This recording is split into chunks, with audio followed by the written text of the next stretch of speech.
Baik, bismillah, alhamdulillah, wassalatu wassalamu ala Rasulillah, amma ba'd. Kita telah membahas rukun iman dan pembatal keimanan. Ya, alhamdulillah, apa yang sudah dipresentasikan teman-teman ya pada hari ini sangat luar biasa, baik kelompok 1 dan kelompok 2. Jadi nanti ini khulasohnya. Jadi apa itu? Talkhisnya. Ringkasannya. Jadi teman-teman nanti bisa merujuk ke buku saya ya, Pendidikan Agama Islam yang ini kan sudah saya share PDF-nya itu kan. Itu nanti silakan dirujuk, itu penjelasannya sudah lengkap insya Allah. Nah, iman itu apa? Jadi iman itu seperti yang sudah kita jelaskan dalam masalah akidah. Ya. Jadi iman itu dari kata amana ya'manu. Amana yu'minu imanan. Kalau amana ya'manu itu artinya amnan. Jadi aman, damai, ya, damai. Tapi kalau iman itu dari kata amana yu'minu imanan. Ya. Jadi yang artinya al-i'tiqad, keyakinan, ya. Akidah itu i'tiqad, keyakinan. Jadi iman itu yakin, percaya, itu iman. Lah, seorang muslim ini harus memiliki atau meyakini 6 rukun iman yang sudah dijelaskan dalam sebuah hadis Jibril ya. Ketika Rasulullah SAW ditanya seorang yang bertanya kepada beliau, yang hakikatnya dia adalah malaikat Jibril yang berwujud manusia, yang menyamar. Ini akhbirni anil iman, kabarkan aku tentang iman. Maka kemudian Rasulullah menjawab, antu minabillahi wa malaikatihi wa kutubihi wa rusulihi wal yaumil akhir wa tu'mina bil qadari khairihi wa syarri. Jadi engkau beriman, percaya kepada Allah. Ini satu. Nah ini. Jadi percaya kepada Allah. Jadi meyakini bahwa Allah Subhanahu wa taala adalah Tuhan.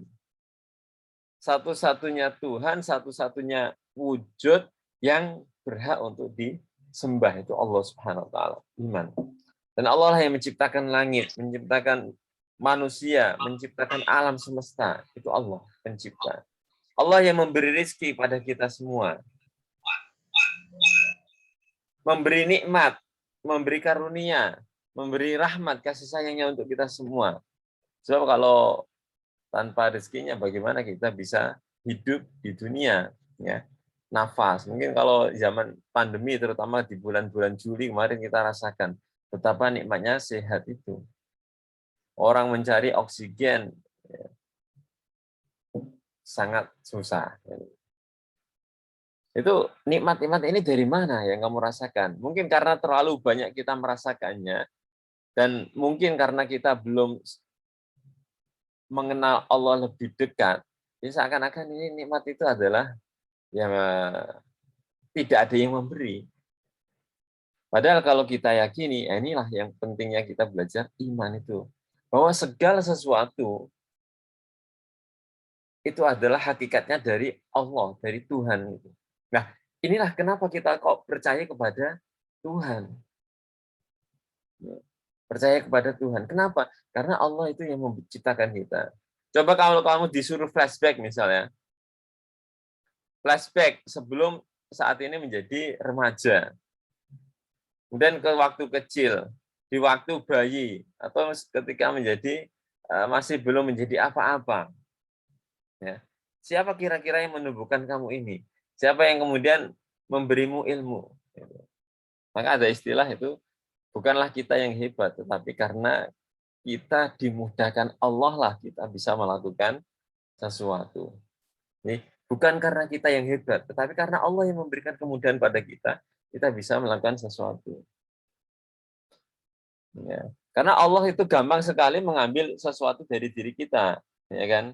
Dan inna lillahi wa inna ilaihi rajiun, itu konsep manusia kan? Konsep kita bahwa kita itu milik Allah. Inna lillahi, sesungguhnya kami adalah milik Allah. wa inna ilaihi raji'un, dan sesungguhnya kami kepada Allah mesti kembali. Nah ini, jadi Allah. Dan inilah pentingnya kita mengenal Tuhan, ya, mengenal Tuhan. Sehingga apa? Ketika kita mengenal Tuhan kita, kita itu akan semakin yakin bahwa segala sesuatu yang ada pada diri kita itu hakikatnya adalah dari Allah Subhanahu wa taala. Baik yang baik atau bisa yang baik ataupun yang buruk itu hakikatnya dari Allah. Nanti kalau kita kaji yang qada dan qadar. Jadi mengenal Tuhan, ya. Ya. Kalau kita yakin bahwa kita itu sesuatu yang ada, pasti ada yang mengadakan. Ada yang menciptakan siapa? Allah. Ya. Misal kita yakin ini adalah jam. Jam ini apakah ada penciptanya enggak? Atau laptop yang ada di hadapan kamu, HP yang kamu pegang misal. Ada enggak yang menciptakan? Ada. Karena segala sesuatu yang tercipta pasti ada yang menciptakan, kan gitu. Nah, sama diri kita manusia, alam semesta. Ya, kalau teman-teman pernah naik pesawat melihat alam raya, katakan melihat bumi kita, itu kecil atau besar? Ya, kecil, kita lihat terbang. Semakin tinggi, semakin nggak kelihatan itu rumah. Ya, apalagi rumah yang kita miliki. Apalagi orang yang ada di dalam rumah itu. Keanekaragaman di alam semesta, banyaknya makhluk hidup, banyaknya semesta, belum alam raya yang saling teratur dalam peredarannya, bintang, bumi, ini tidak tabrakan. Ini kan pasti ada yang menciptakan itu semua, ada yang mengatur itu. Bagaimana kalian lihat langit? Misal di background-nya Mas Muzakir itu kan ada langit itu. Siapa yang memberi warna itu? Bagaimana langit itu yang sangat besar sekali, tetapi tidak ada bigoiri amadin tarawunaha. Tidak memiliki tiang. Kamu lihat ada nggak langit punya tiang? Nggak ada loh.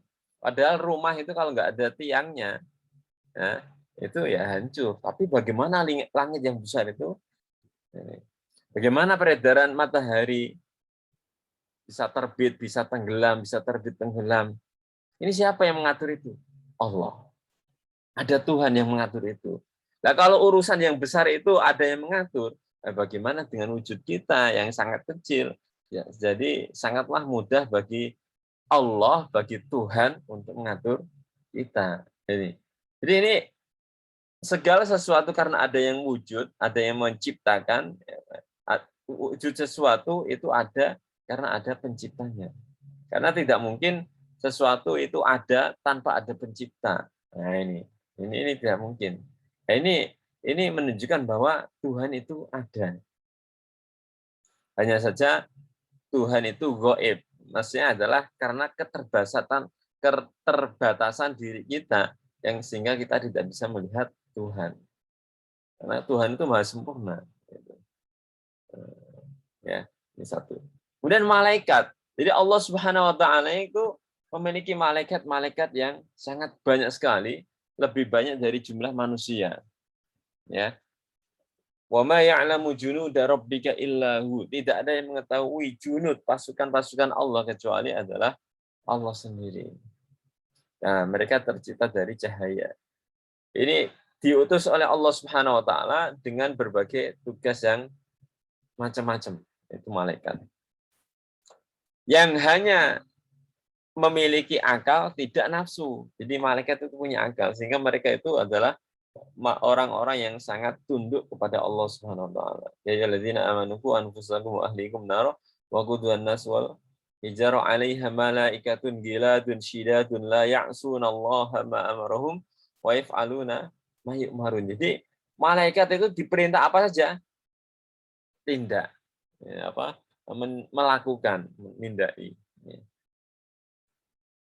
Dilarang apa saja, maka larangan itu akan dijauhi. Itu malaikat karena tercipta akal. Beda dengan manusia, ada akal, ada nafsu. Nah, ini. Maka ketika nafsu manusia mampu ditundukkan oleh akalnya, jadi iman ini mampu menundukkan nafsunya sehingga ini maka bisa melebihi derajat malaikat. Tetapi ketika nafsunya ini yang kemudian menjadi dominan, nah ini ya, kalau akal menentukan nafsu ini manusia bisa menjadi lebih atas daripada malaikat. Seperti kisahnya Harut dan Marut ya. Malaikat Harut dan Marut. Dicoba memiliki nafsu nggak kuat. Tapi manusia jika bisa mengendalikan nafsunya, maka akan lebih tinggi daripada malaikat. Tapi kalau nafsunya yang mengendalikan dirinya, mengendalikan akalnya, mengendalikan imannya, nah ini dia lebih rendah daripada hewan. Balhum kal an'ami bal kal an'ami balhum adol. Jadi mereka seperti binatang, bahkan lebih rendah dari itu. Jadi malaikat, ya, contohnya misal, jadi ya katakanlah minimal kita mengenal 10 malaikat yang memiliki tugas-tugas yang sudah dijelaskan ya dalam Al-Quran ataupun hadis. Jibril, Mikail, Roket, Atid, ya, Mungkar, Nakir, Malik, Ridwan. Ya. Ini malaikat-malaikat yang setidaknya ini sudah paham untuk diketahui. Ya. Begitu juga dengan kitabullah. Kitabullah. Jadi kitabullah itu kitab-kitab yang Allah Subhanahu wa taala turunkan kepada para nabinya. Jadi ada 4 kitab utama, yaitu Taurat, Zabur, Injil, dan Al-Quran. Begitu juga ada suhuf-suhuf yang Allah berikan pada para nabinya, ya. Suhufi Ibrahim, wa Musa, misalnya. Jadi kitab-kitab ini Allah Subhanahu wa taala turunkan kepada para nabinya untuk menuntun manusia, untuk menuntun umatnya beribadah kepada Allah. Jadi dari Nabi Adam sampai Nabi Muhammad itu ada 125 nabi dan 124.000 nabi. Nah, ini nanti berkaitan dengan Rasul-Rasul ya. Jadi Allah Subhanahu wa taala mengutus nabi dan juga rasul. Jadi ada 124.000 nabi. Ya. Dari jumlah itu yang menjadi nabi, yang menjadi rasul ada 315 atau 313. Nah, dari jumlah itu yang disebutkan di dalam Al-Quran ada 25. Dari jumlah itu yang disebut sebagai ulul azmi ada 5. Jadi Nuh, Ibrahim, Musa, Isa, dan wa akhiruhum wa sayyiduhum nabiyina Muhammad SAW. Nah, iman kepada kitabullah, beriman secara global. Dalam arti kita harus mengimani bahwa kitab-kitab itu diturunkan kepada para nabi untuk mengingatkan manusia, umatnya, akan ibadah kepada Allah Subhanahu wa taala. Wa ma khalaqtul jinna wal insa illa liya'budun. Ini di tugas para nabi mengingatkan. Nah, kita imani itu bahwa kitab-kitab Allah. Tapi memang ketika kitab-kitab itu ya katakanlah nabi-nabinya sudah meninggal, ini umatnya banyak yang nakal, banyak yang melakukan tahrif, ya. Perubahan teks-teks suci itu sesuai dengan nafsu mereka. Fatwa-fatwa nah, maka kemudianlah terakhir diutus Nabi Muhammad SAW dan diberikan wahyu Al-Quran yang mencakup semua kandungan di dalam kitab-kitab sebelumnya, ya, dan menyempurnakan kitab-kitab yang sebelumnya. Jadi untuk umat Nabi Muhammad, ya, umat Nabi Muhammad adalah berarti orang seluruh manusia yang hidup sesudah, yang pada masa Muhammad dan sesudahnya. Itu cukup dengan kitab ini. Nah, terutama yang sudah beragama. Cukup dengan Al-Quran. Karena apa? Sudah mengandung semua isi yang di dalam kitab-kitab sebelumnya. Ini lengkap. Dalam masalah akidah, dalam masalah muamalah, dan juga masalah ibadah, alat, dan lainnya. Ini yang nanti kita tambahkan ke syumuliyah, karakteristik dan keistimewaan agama Islam. Jadi para rasul ini diutus untuk mengingatkan manusia. Karena manusia itu dari kata nasia, fawanas, ya, lupa, suka lupa, maka diingatkan. Dan hikmahnya bahwa para rasul itu diutus dari jenis, ya, manusia itu sendiri, maksudnya dari golongan manusia, bukan dari jin atau malaikat, tapi jenis manusia. Kenapa? Biar manusia itu lebih paham. Nah, paham. Dan juga sebagai ujian bagi manusia itu sendiri. Apakah menerima para rasul dan ajarannya atau tidak. Maka setiap rasul, nah ini ya, tidak kemudian semua umatnya beriman. Tidak. Kenapa tadi? Ada nafsu. Ya. Tetapi dengan diutusnya para rasul menyampaikan agama Allah Subhanahu wa taala, ada yang beriman, ada tidak. Nah, ini yang beriman maka akan menjadi bukti bahwa dia mengikuti Rasulullah, para rasul itu. Tetapi yang tidak beriman ini juga akan menjadi bukti bagi Allah Subhanahu wa taala bahwa Allah itu sudah mengutus para rasul. Kenapa Anda tidak beriman? Jadi ini tidak bisa kemudian menyalahkan takdir. Lah, salahnya sendiri Allah menetapkan aku sebagai orang kafir. Oh, tidak. Nah, maka seperti ini takdir, memahami takdir. Jadi berkaitan dengan takdir ini. Seperti ketika Anda lapar, ya, udah makan pagi belum ini sarapan?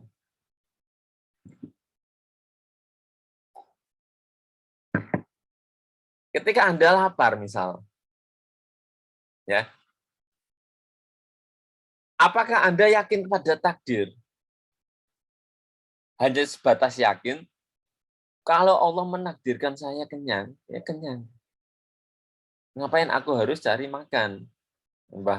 Ke dapur, ke warung, atau ke kafe-kafe.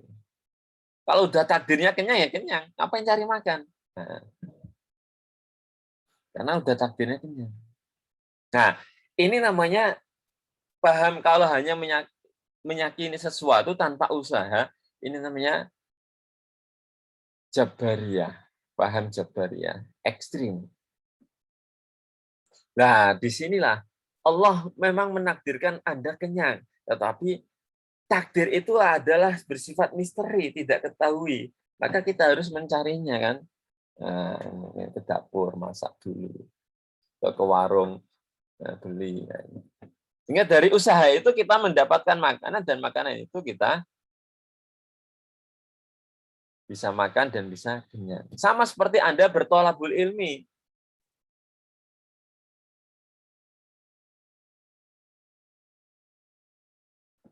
Apakah saya ini ditakdirkan oleh Allah menjadi orang pintar atau orang bodoh?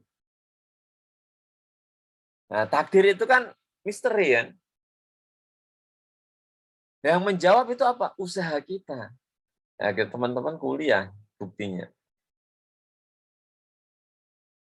Kuliah S1 katanya. Nah, ini ada wujud ikhtiar untuk menjemput takdir Allah. Nah, makanya inilah pentingnya ketika kita melakukan sesuatu itu diniati karena Allah. Itu enaknya itu. Nah, sehingga ketika menjemput takdir Allah itu apa namanya? Itu enak. Jadi ada ikhtiar. Inilah konsep memahami takdir akidah Ahlussunnah wal Jamaah.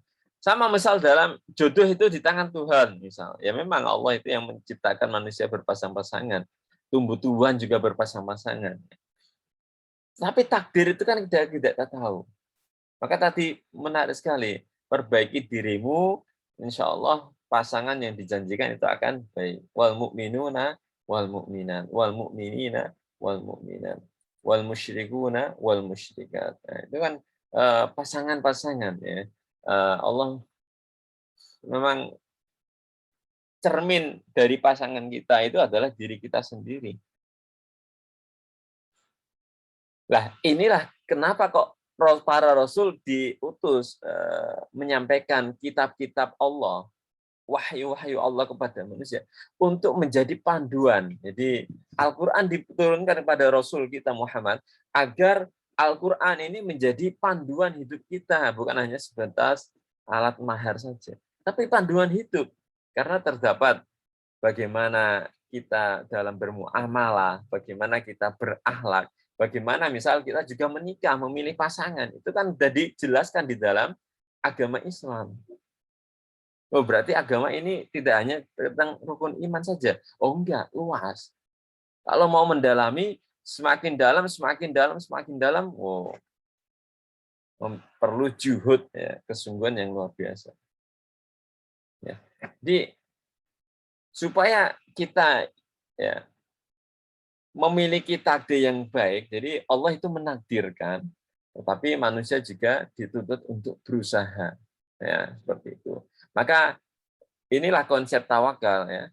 Fa'idza azamta fatawakkal 'ala Allah. Jadi Allah sudah menentukan segala sesuatu, tapi segala yang ditentukan oleh Allah itu adalah hal yang gaib bagi kita, hal yang misteri, yang tidak kita ketahui, kan gitu. Apa yang akan terjadi hari ini ataupun masa depan. Nah, disinilah kita adanya tawakal, berusaha semaksimal mungkin. Nah, Allah yang menentukan, kan gitu. Juga dengan doa-doa itu, sehingga takdir-takdir yang Allah SWT tentukan, mungkin kalau ditentukan ini, ya kita minta kepada Allah, ya Allah, hapuslah ketentuan-ketentuan yang buruk kepadaku, nah, tapi berikanlah yang lebih baik. Ya. Jadi salah satu cara merubah takdir itu dengan doa. Ya. Salah satu kita bisa berjalan dengan takdir yang Allah tentukan itu dengan baik, itu adalah berjalan atau hidup di dunia sesuai dengan ajaran Rasul, yaitu Al-Quran.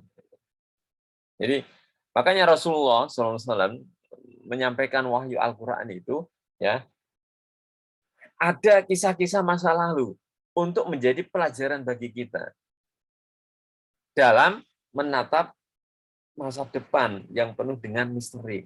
Nah, kita supaya tidak gundah dan gelisah. Nah, inilah pentingnya beriman, dan inilah iman itu adalah fondasi agama. Agama. Jadi kalau kita sudah yakin pada Allah, malaikat, kitabullah, Rasul, hari akhir, ini enak sekali dalam menjalani iman. Jadi enggak sedikit-sedikit baperan, ngeluh, ya. Enggak sedikit-sedikit kemudian ya putus asa, ya. Kenapa? Ada Allah. Ada Allah. Jadi ini penting, ya. Karena beriman kepada Allah, ya, ini akan menuntut kita beriman kepada para malaikat. Katakanlah kita beriman kepada Rasulullah, pada para rasul. Kan beriman kepada apa yang diturunkan kepada mereka, ya. Dan beriman kepada para malaikatnya, karena malaikat ini adalah orang atau makhluk Allah yang diutus oleh Allah sebagai wasilah menyampaikan wahyu-wahyu Allah kepada para rasul. Dan Rasulullah ini, para rasul adalah yang menjadi wasilah mengenalkan manusia, mengenalkan kita kepada Allah.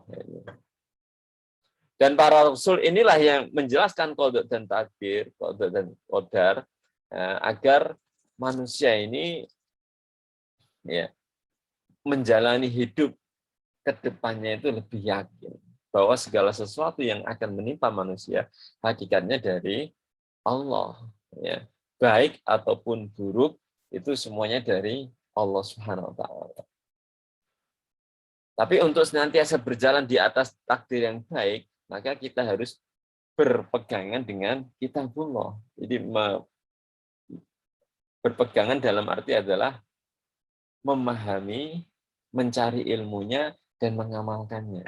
Sehingga apa yang kita usahakan itu sudah sesuai dengan aturan Allah. Itu insya Allah baik. Ya, insya Allah baik. Nah, inilah kita pentingnya memiliki guru yang memang benar-benar memahami apa yang diajarkan oleh Rasulullah. Begitu juga dengan hari akhir. Nah, inilah yang juga senantiasa ditekankan oleh para Rasul, itu iman kepada hari akhir. Maksudnya apa? Dunia ini hanya sementara. Mungkin kemarin ada orang tua kita atau saudara kita, atau kawan kita masih bisa kita berbicara, bercanda, tetapi ternyata sudah tidak ada. Yang tadinya tidak ada menjadi ada, kemudian tidak ada lagi. Tetapi hidup itu bukan di dunia ini. Nah ini, jadi para rasul itu mengingatkan hidup itu tidak di dunia ini saja. Tapi masih ada terminal-terminal yang akan ditempuh oleh manusia, yaitu terminal akhirat. Hari akhir itu dimulai dari kematian. Dari kematian akan pindah lagi ke terminal berikutnya, ya, di alam barzah. Nanti terminal berikutnya nanti sampai di akhirat. Di akhirat ini penentuan masuk surga atau neraka, kenikmatan atau kesengsaraan. Nah, tetapi akhirat ini ditentukan kita di dunia ini. Nah, ini maka dunia itu ladang beramal. Kalau amalannya itu soleh, insya Allah akan membawa dirinya ke surga. Tetapi kalau amalannya itu tidak baik, nah, banyak maksiatnya, lebih banyak maksiat bahkan kufur, ini akan membawa dirinya kepada neraka. Jadi ini iman. Ya, ini sangat penting tentang iman kepada rukun iman yang akan menjadikan hidup kita aman, damai, tentram ya di dalam hati dan juga dalam menjalani kehidupan kita. Nah,